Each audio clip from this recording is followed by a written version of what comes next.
Donc pour ceux qui ont vu la première vidéo ou qui ont déjà joué à Diablo, voici comment ça marche Diablo 4. Donc dans Diablo 4, ça ressemble un peu aux autres, c'est-à-dire que vous êtes toujours avec un hack and slash. Les différences avec Diablo 2 et 3, ça ressemble beaucoup à Diablo 3 au niveau du graphisme, au niveau vraiment de l'ambiance visuelle. Au niveau du lore, on est après Diablo 3.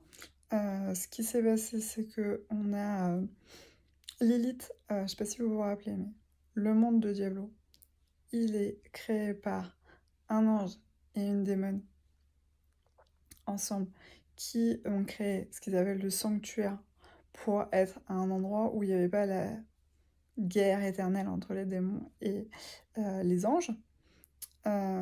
Et cette démone-là est en train de revenir sur Terre. C'est ça le plot. Je vous spoil pas parce que c'est dans les vidéos qui ont circulé déjà sur YouTube depuis fort longtemps. Donc là, on commence par justement une cinématique, celle qui est disponible sur YouTube. Et ensuite, notre personnage, du coup, bah, il va aller tuer du monstre.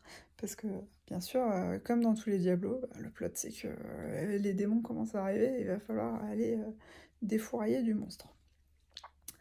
Moi j'ai pris une sorcière, ce qui est un peu mon habitude, hein, j'aime bien les sorcières.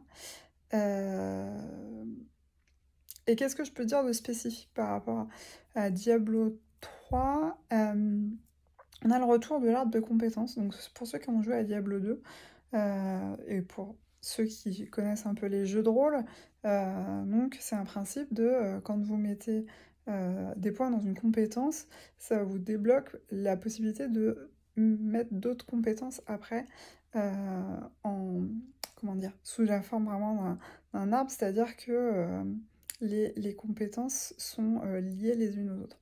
Là, c'est pas tout à fait ça, parce qu'en fait, il y en a quelques-unes qui sont liées, mais sinon, vous avez un chemin, et le chemin global de l'arbre de compétences, il est commun à toutes les compétences. C'est-à-dire que quand vous mettez des compétences dans le premier step, bah forcément, vous allez finir par débloquer le deuxième.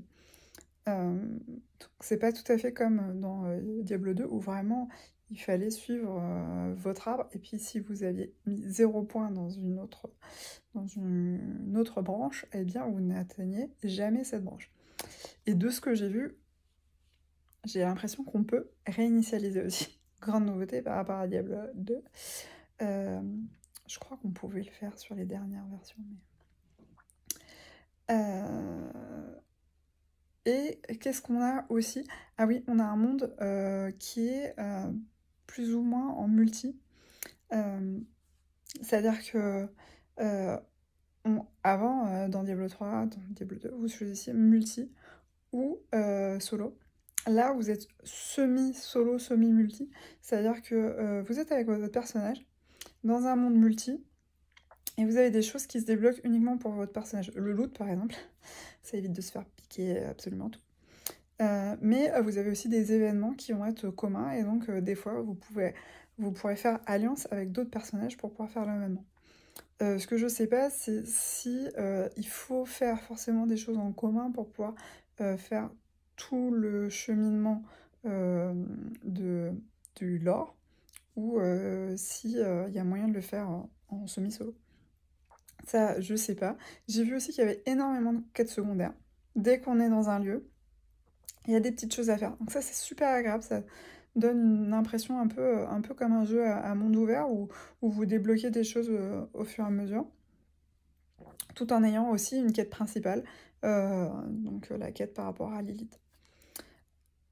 Pour le moment, je suis plutôt convaincue, ça a l'air plutôt sympa. Bon, on va voir.